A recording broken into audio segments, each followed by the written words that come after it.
ప్రపంచంలో ఇప్పటికి కూడా 55 దేశాల్లో మరణదండన డెత్ పెనాల్టీ అనేది అమల్లో ఉందన్నమాట. అయితే అమెరికాలో రీసెంట్గా ఒక ఇన్సిడెంట్ జరిగింది. బ్రాడ్ సిగ్మన్, ఇతనికి 67 సంవత్సరాలు. దాదాపు 25 సంవత్సరాల క్రితం ఇతను ఒక తప్పు చేశాడు. తన గర్ల్ ఫ్రెండ్ పేరెంట్స్ని ఒక బ్యాట్తో తలకు మోది చంపేశాడు ఇద్దరిని. ఇతని పైన మర్డర్ కేసు. దీన్ని ప్రూవ్ చేశారు. అమెరికాలోని సౌత్ క్యారోలినా స్టేట్లో ఇతని ట్రయల్ జరిగింది. అంతా ప్రూవ్ అయిపోయింది. ఇతను మర్డర్ చేశాడు, అన్నీ ప్రూవ్ అయిపోయినాయి. ఇతనికి డెత్ పెనాల్టీ విధించారు. అయితే ఇక్కడే మొత్తం ట్విస్ట్ అంతా. అమెరికాలో ఇప్పుడు ఒక ఆప్షన్ ఇస్తున్నారు. 2021 నుంచి కూడా ఒక ఆప్షన్ అనమాట. నువ్వు డెత్ పెనాల్టీ అండర్కోవాలి, ఖచ్చితంగా నువ్వు ఎగ్జిక్యూట్ అవ్వాలి. కానీ ఆ మెథడ్ ఆఫ్ ఎగ్జిక్యూషన్ ఏ విధంగా నీకు మరణదండ విధిస్తారు, ఇది నీ చాయిస్ అనమాట. లీతల్ ఇంజెక్షనా, లేదా చైర్లో కూర్చోబెట్టి ఎలక్ట్రోక్యూట్ చేస్తారా, లేదా ఫైరింగ్ స్క్వాడ్ ద్వారా ఎగ్జిక్యూట్ చేస్తారా, నీదే చాయిస్. నీకు మరణశిక్ష పడిందనుకో ఏ విధంగా అది ఇంప్లిమెంట్ అవ్వాలనేది నీదే చాయిస్ అనమాట. అయితే అమెరికాలో లీతల్ ఇంజెక్షన్స్ ద్వారా మరణశిక్ష విధించినప్పుడు చాలా సఫర్ అవుతున్నారంట. దానివల్ల వాళ్ళు చాలా 20-30 మినిట్స్ కొట్టుకుంటున్నారంట. దీంతో ఎవరైతే దీన్ని గమనించారో, ఎవరైతే మరణశిక్ష పడ్డవాళ్ళు దీన్ని గమనించారో వాళ్ళు లీతల్ ఇంజెక్షన్స్ మాకు వద్దు అంటున్నారంట. ఈ మధ్య బ్రాడ్ సిగ్మన్కి ఇదే చాయిస్ వచ్చింది. ఎవరైతే ఈ తప్పు చేశాడో, ఎవరైతే మర్డర్ చేశాడో, ఆయనకి మరణశిక్ష పడిందో ఆయనకి చాయిస్ వచ్చింది ఎలా తన మరణశిక్ష ఇంప్లిమెంట్ చేసుకోవాలని. ఆయన ఫైరింగ్ స్క్వాడ్ ద్వారా ఇంప్లిమెంట్ చేయమని అడిగారంట. ఫైరింగ్ స్క్వాడ్ అంటే ఏంటి తెలుసా? అతను ఒక చైర్లో కూర్చోబెట్టి కట్టేస్తారు. కట్టేసేసి దూరం నుంచి కాల్పులు జరుపుతారనమాట అతని పైన. ఇంకా అతనికి తప్పించుకోవడానికి వీలుండదు, అతను బతకడానికి వీలుండదు, సఫరింగ్ ఉండదు. టకటక కొన్ని సెకండ్లో అయిపోయింది అనమాట.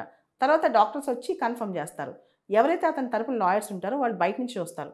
బయట నుంచి చూసేటప్పుడు ఒక గ్లాస్ రూమ్లో నుంచి అలా బయట నుంచి చూసేటప్పుడు ఇతను ఒక్కడే చైర్లో కూర్చొని ఇతను ఒక్కడే కనిపిస్తాడు. ఎవరైతే ఇతన్ని కాలుస్తున్నారో వాళ్ళు కనిపించరు.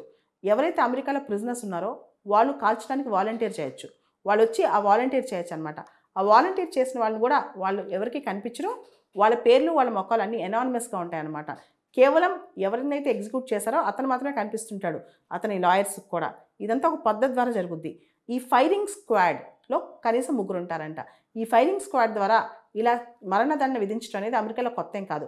ఇంతకుముందు కూడా స్టేట్ ఆఫ్ యూటాలో ఇలానే జరిగిందంట. అమెరికాలో కేవలం 4-5 ఇన్సిడెంట్స్లో మాత్రమే ఇలాంటి మరణదండ జరిగిందంట. దీనికి సంబంధించి ప్రపంచవ్యాప్తంగా చర్చ జరుగుతుంది. అసలు మరణదండ ఎలా విధించాలి? ఎవరైతే బ్రాడ్ సిగ్మన్ ఉన్నాడో, ఎవరైతే చనిపోయాడో ఇప్పుడు, అతను లాస్ట్ ఏం చెప్పాడు తెలుసా? I appeal to all the fellow Christians to oppose death penalty. మరణశిక్షకు వ్యతిరేకంగా అందరూ క్రిస్టియన్స్ పోరాడండి, అందరూ దీన్ని అపోజ్ చేయండి అని చెప్పి చనిపోయాడు అనమాట.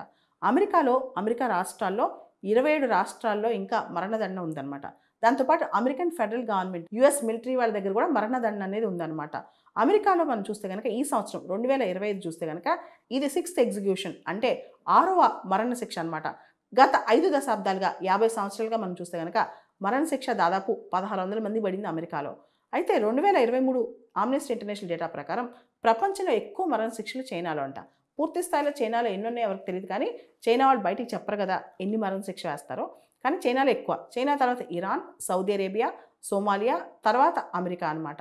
చైనా కాకుండా మనం కనుక చూస్తే కనుక ప్రపంచంలో జరిగే అన్ని మరణశిక్షల్లో 89% కేవలం ఇరాన్, సౌదీ అరేబియా కలిపి జరుగుతాయంట. అంటే విపరీతంగా చైనా తర్వాత విపరీతంగా మరణదండలు విధించేది ఇరాన్లో మరియు సౌదీ అరేబియాలో. మీరు చూస్తే కనుక ఇస్లామిక్ స్టేట్స్లో శిక్షలు చాలా కఠినంగా ఉంటాయి. మనం చూస్తే కనుక ఇస్లామిక్ స్టేట్స్లో శిక్షలు చాలా కఠినంగా ఉంటాయి, చాలా వాటికి మరణశిక్షలు ఉంటాయి అన్నమాట. ఆమ్నెస్టీ ఇంటర్నేషనల్ అనే అంతర్జాతీయ ఎన్జిఓ ఏదైతే మరణశిక్షకు వ్యతిరేకంగా పోరాడుద్దో 1977లో అది వర్క్ స్టార్ట్ చేసినప్పుడు కేవలం 16 దేశాలు మాత్రమే అప్పట్లో మరణశిక్షని, డెత్ పెనాల్టీని అబాలిష్ చేశాయి. ఇప్పుడు దాదాపు ప్రపంచంలో 115 దేశాలు డెత్ పెనాల్టీని అబాలిష్ చేశాయి. సో డెత్ పెనాల్టీ ఉన్న దేశాలు కూడా 55 దేశాల్లో చాలా most popular methods of execution, అంటే ఎలా మరణశిక్ష విధిస్తున్నారు, ఎలా డెత్ పెనాల్టీ విధిస్తున్నారని చూస్తే బీహెడింగ్, తలని కంప్లీట్గా కట్ చేయటం, హ్యాంగింగ్, భారతదేశంలో అదే ఫాలో అవుతారు, ఉరి తీయటం, లీతల్ ఇంజెక్షన్, శరీరంలోకి ఒక హార్మ్ఫుల్ థింగ్ ఇంజెక్ట్ చేసి చంపేయటం లేదా షూట్ చేయటం, ఇవన్నీ పాపులర్ మెథడ్స్ అనమాట. బీహెడింగ్, హ్యాంగింగ్, లీతల్ ఇంజెక్షన్, షూటింగ్. అయితే ఈ కేసులో మనం చూస్తే కనుక అమెరికాలో సౌత్ కెరోలినాలో బ్రాడ్ సిగ్మన్, ఇతని ఫైరింగ్ స్క్వాడ్ ద్వారా చంపేయటం. ఇది చాలా అమానవీయమని చెప్పొచ్చు. చాలా పెద్ద తప్పు చేసినా, ఎంత పెద్ద తప్పు చేసినా ఒక ఫైరింగ్ స్క్వాడ్ పెట్టి ఇతన్ని చంపించడం అనేది చాలా పాపం అని కూడా అంటున్నారు చాలామంది.